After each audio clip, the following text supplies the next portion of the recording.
I don't care what they say. I didn't kill Romeo. I was walking through a dark hall, and I opened up this door, and there were all these men playing poker. And I said, stick 'em up, get 'em up, all the way up, stick 'em up. This is a stick-up. Here we go.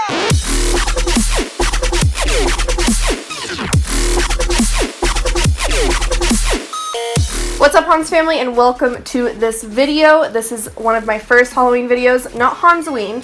Hansween is coming up quick, but this is a little bit of a video to get you in the mood. This is my version of Pennywise, and I am so excited to tell you guys that this is going to be sponsored completely by MORTEN. I have been using their products on my channel for years. You guys know that I love their body paint, so I'm so honored and grateful to be sponsored by them in this video, and I can't wait to show you guys how I achieve this creepy Pennywise look that's a little bit of my own spin.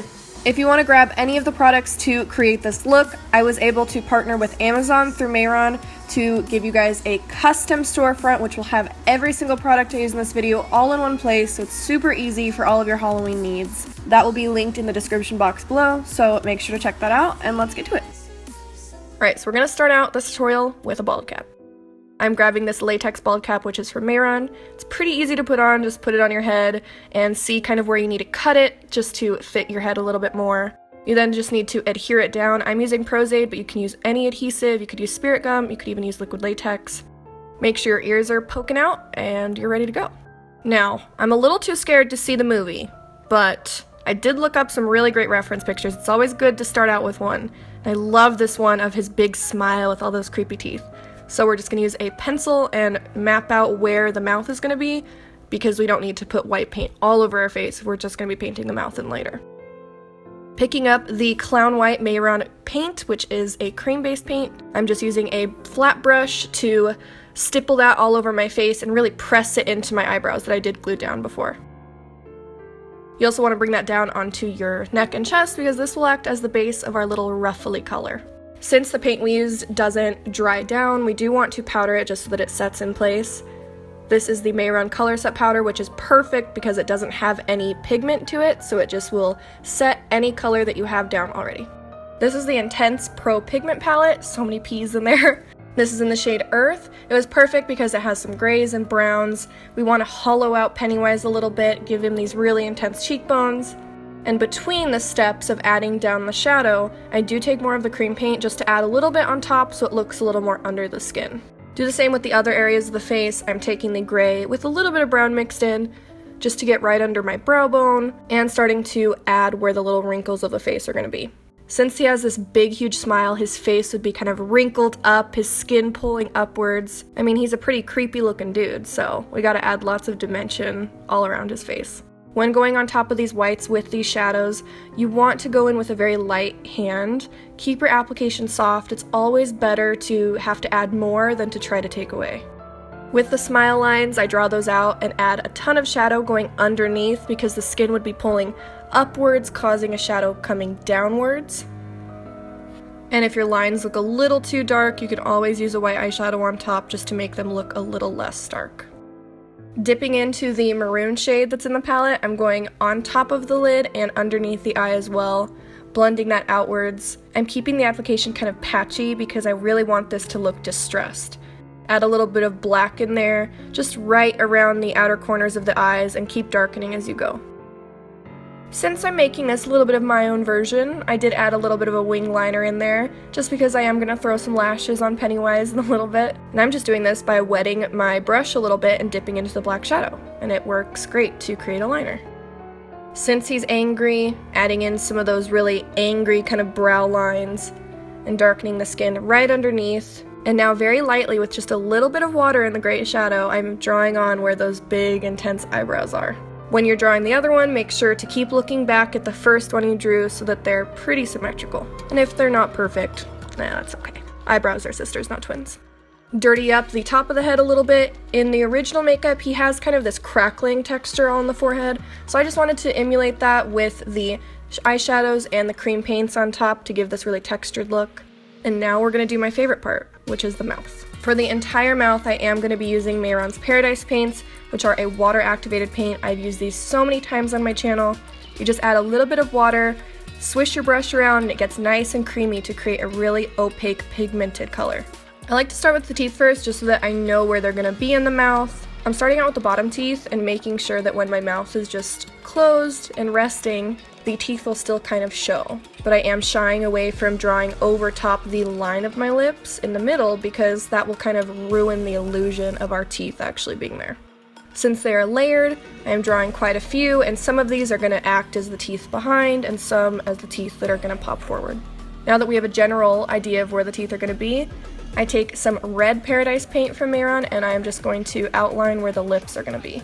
His upper lip is very thin, and then when it comes to the bottom, it's really thick. Pick up your black paint and start darkening the outer corners of the mouth. This is where the mouth is opening really deep. And while I still had that red paint out, I wanted to draw his iconic little red lines that he has going up. Kind of like the eyebrows, draw out your first one, then look back at the other one to make them as symmetrical as you can. I even used the little eye bags that I drew out as a map to see where I should draw it. Paint on your little red nose in the shape that he has. It's not quite circular, it kind of comes down a little bit. And his nose is blended upwards, so while the paint is still a little tacky and wet, I'm using a little bit of a fluffier brush just to kind of blend that into the white, so it looks like a very softened edge. Darken up the base of the nose. You can do this with just a little bit of black body paint. And now on to actually defining the teeth. With a very small brush, you can go in between all of the teeth and start to really shape out how you want them to look. I even added a little bit of red to the black because I felt the black was just a little too dark for the mouth, so then I turned it into a more dark red. And if you're doing this at home, make sure you're hydrating and eating still. I had to have a little pickle break.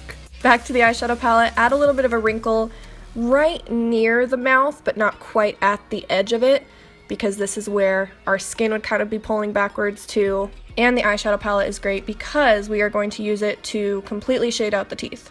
I'm using mainly brown here with a little bit of the black in the palette, and I'm defining between each tooth and mainly putting a shadow on the top because a shadow would be cast down from the mouth onto the teeth. This is also great to show where the teeth are behind the other ones, because the ones that would be in the back would be decently dark, so you add quite a bit of brown shadow to those. Now with white paint, I'm going to add a few highlights to the teeth, mainly to the ones that would be popping forward, not so much the ones behind. Onto the chest, still using eyeshadow. This is just to sketch out where we want the ruffles to be. You can look at a reference picture or just start drawing some squiggly lines of how ruffles would look. And I wanted them to have a layered element to them, so I went with about 3 layers of different ruffles.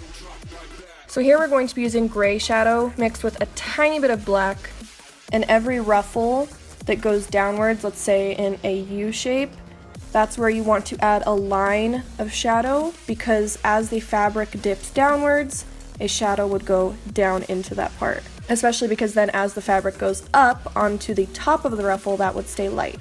So it's really just thinking about how this fabric would look if it was real.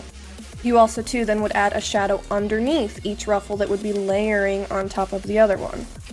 I even darken around my neck a little bit just to really sell the idea that this is a different entity than my body, and grab that white cream paint again to show where the very tops of the fabric would be with a little bit of highlight. You can see that those highlights really bring the entire thing together. Since this is dimensional itself, it obviously would be laying on top of our skin too. So since I kept the body kind of my skin tone with just a little bit of a lighter white, I took the brown and black from the palette just to show that the ruffle is hanging on top of my skin.